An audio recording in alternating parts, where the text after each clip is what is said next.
2023 general elections are so critical, and increasingly it does look to me that more young people are onboarding in the process of participating in what has become a very major and critical elections in our history. The anxiety is now very intense.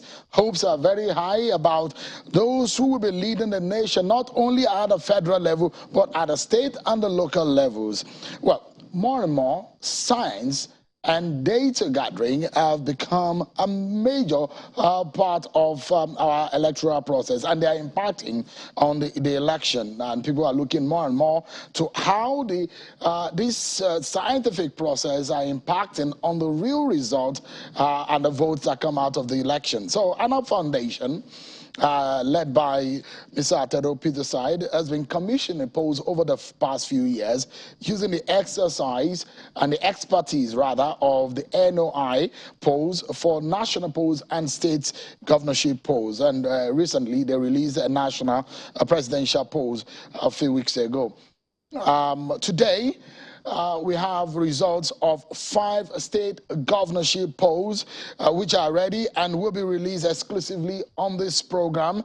And I'm being joined by the president of ANAP Foundation and the founder of Stanbic IBTC, Mr. Atedo Peterside, who joins us live from Victoria Island area of Lagos. Thank you so much, Mr. Peterside, for joining us tonight on the program. The last time we discussed polling and what you did with NOI in respect of the presidential poll, you discussed the process. I'm not sure. I'm not sure we need to go that route again. It seems though so much people are now aware about what a poll is and what is meant to achieve. And but just summarize for us, just briefly, because a lot of Nigerians, since we put it out there that the polls are going to be ready, they're already anticipating at the release of these polls. So give me an understanding of what prompted these 5 states that you have selected to poll. Thank you, Sean, for having me on the program. I think I would like to make it clear first and foremost, because the last time we released poll results, all sorts of people were jumping up and down saying it was an online poll or things like that. ANAP Foundation has been doing opinion polls since 2011. We have never done an online poll. I can explain to you why we don't believe in online polls. The polls we do are based on mobile telephone calls, and there's a random selection process that has been perfected by NOI polls through the years. And we selected the states that are of interest, and we intend to do a few more polls later. So that I think the whole idea of which states we selected were the ones that we felt the results could give us an indication of what may be happening on the ground in various parts of Nigeria. Okay, let's get straight to it. Because even me, I'm really anticipating to know what the outcome of these polls are. Let's begin from the southeast, and a lot of people will be wondering which state on the south is. Give us an understanding of what the outcome is in Abia State. Okay, Abia in the southeast is an interesting result because it's a PDP state. But our opinion polls show that the person that has an early lead, as at the time of our polls, end October, is Dr. Alex Oti of the Labour Party. As he has an early lead, it's not inconclusive, and if I have to give a percentage, 20% of the voters said they will vote for Dr. Alex Oti. The next candidate, PDP, has 9%. The next candidate from UPGA has 4%, and then APC 3%, and the rest are lower. Interestingly, undecided votes are as high as 34%. Not surprising because the elections are 4 months away. But be that as it may, it's a bit of a surprise that the Labour Party has come from nowhere to take a significant lead in the poll in what has been historically a PDP state. So if we are to sum up the results, The only conclusion you can make is that Alex Otti of the Labour Party has an early lead, but it's not inconclusive. From the findings in that poll, what do you think could have been a reason behind what has been a pattern in the voting of Abia State? Well, to be honest with you, we just look at the numbers, report them the way they are. There must be all kinds of local issues at play that would have made it possible for Alex Otti. But let's also bear in mind that Alex Otti has run before. I think all that he has done is that this time he has crossed over into the Labour Party and is now in the lead. So he's not new to those in Abia State. So that let's not look at it as if it's an unknown candidate running through the Labour Party. Perhaps the more surprising thing is PDP being as much as 11 percentage points behind Alex Otti and Labour Party. Interesting. Well, I will come to some very general questions, but I'd like us to touch on some of these states. Let's go to Kano, Mr. Peterside. Give us an understanding of what the poll results came out from in Kano. Yes, but to talk about Kano, interestingly, the presidential poll in the whole of the Northwest, we said in our poll, Atiku Abubakar was ahead, is in PDP. But the Kano opinion poll for Kano State alone clearly shows Abba Kabir Yusuf of NNPP in a lead. More importantly, Kano looks like a two-horse race. The third candidate is far behind these two.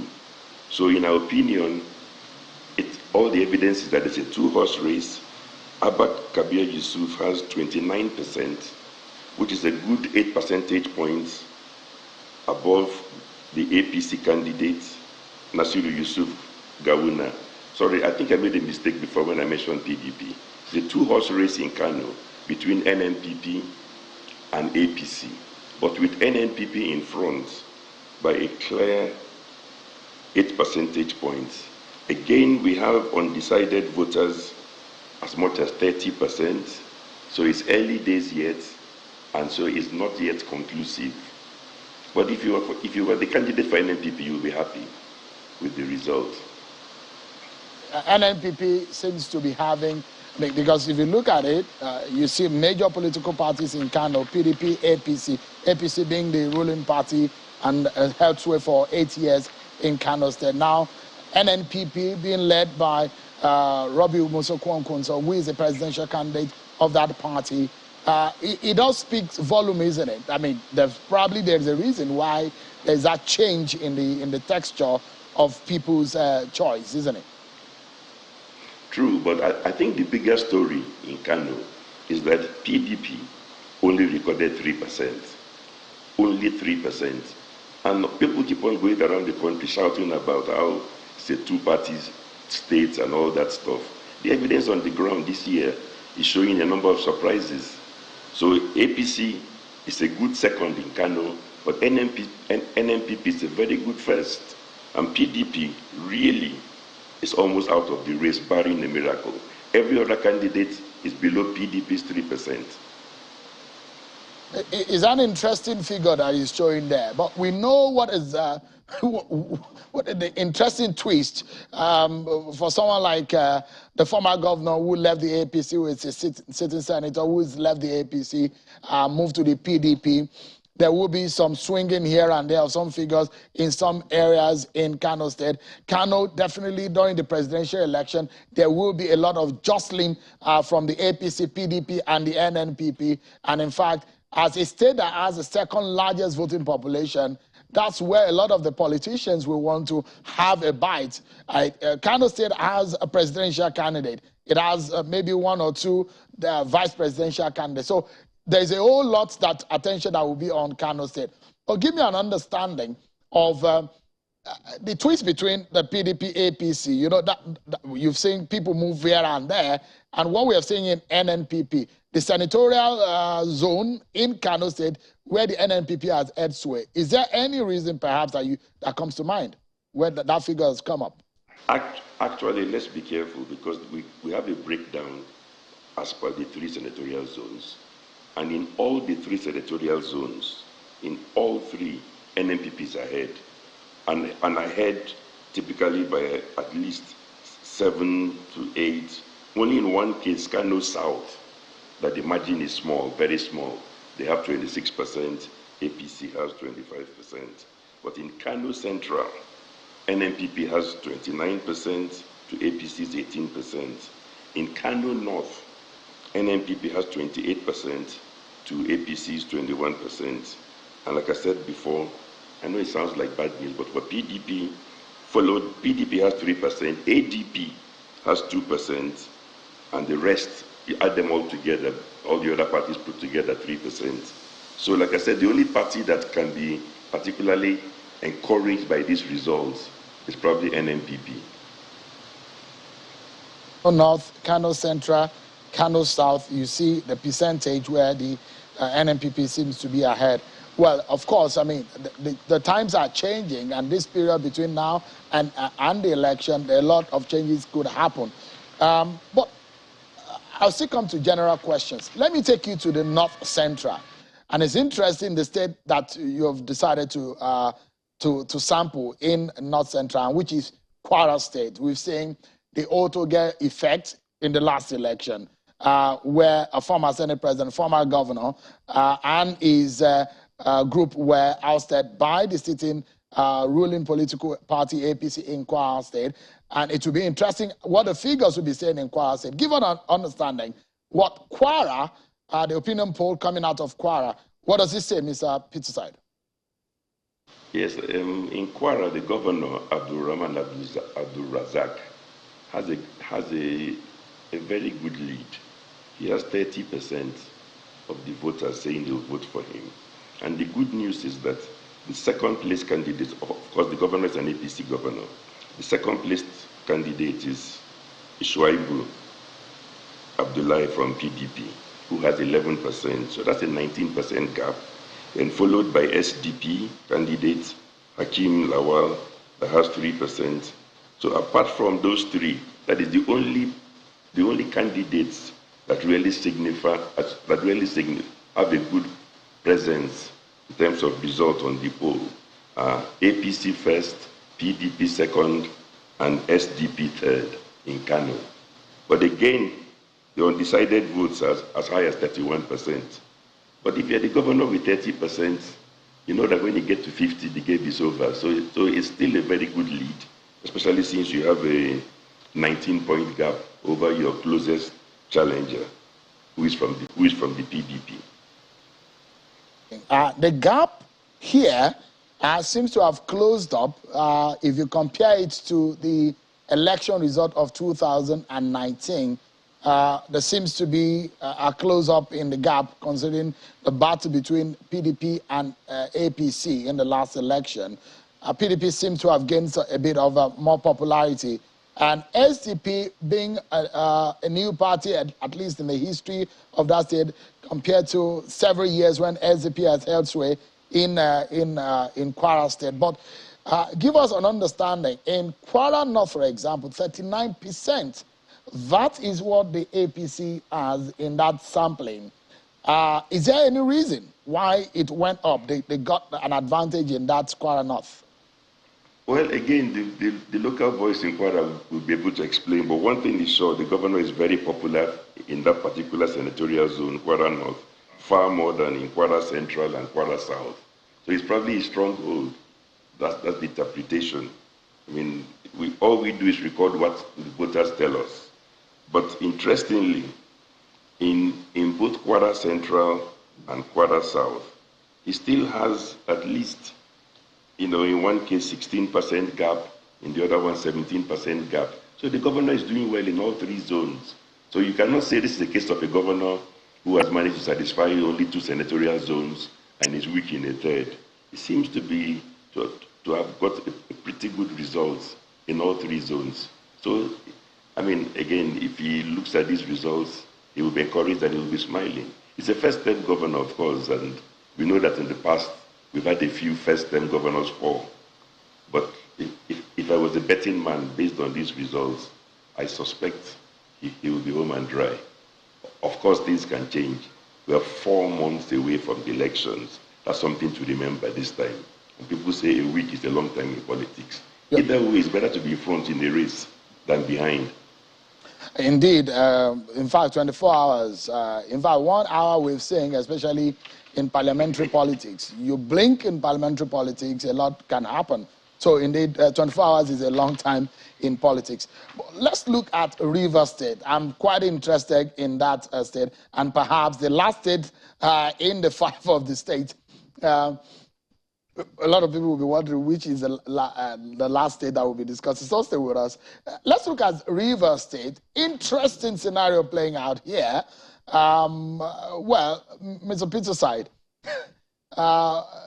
The ruling party in Kwara State is holding sway in Kwara State, and it looks to me that Rivers State may be having a similar scenario playing out. Friends, I mean, our summary says, you know, Fubara of PDP has a narrow lead, but in a severely fragmented race. And I will explain why it's severely fragmented. He has a lead of only 3 percentage points above the number 2 candidate. So we're talking about he has 14%, Tony Cole of APC has 11%, Magnus Abe of SDP comes third with 6%, Dumodu Lulu Briggs, Accord Party with 4%. Then we have, you know, 2 other parties, you know, BP and LP, that's Labour Party, all with 2% and 3% respectively. So you have PDP in the lead, but the opposition votes are split across APC, SDP, Accord Party, and even a bit of, you know, 2 other parties. So that's why I say it's a severely fragmented race, you know, and PDP is not dominating it, but they're in the lead. So, I mean, again, if you're in the lead and you have a large undecided block of 37% in Rivers State. And I should also explain that every time we do a breakdown by gender for the undecided voters, it's always many more women are undecided than men across the board in all our polls so far. So for whatever reason, it is the women who are not. I suppose perhaps the typical candidate is a man, and the women are saying, let's hear more from you, let's assess him before we make up our minds. Who is this guy? But in this case anyway, Sim Fubara is in the lead from PDP. And like I said, 2nd and 3rd respectively are Tony Cole of APC and Magnus Abe of SDP. Right. But that's an interesting thing about Rivers State, and by the way, Rivers is my home state. So the 3 senatorial zones, in the Rivers West, Tony Cole is the leader, APC with 19%, PDP 11%.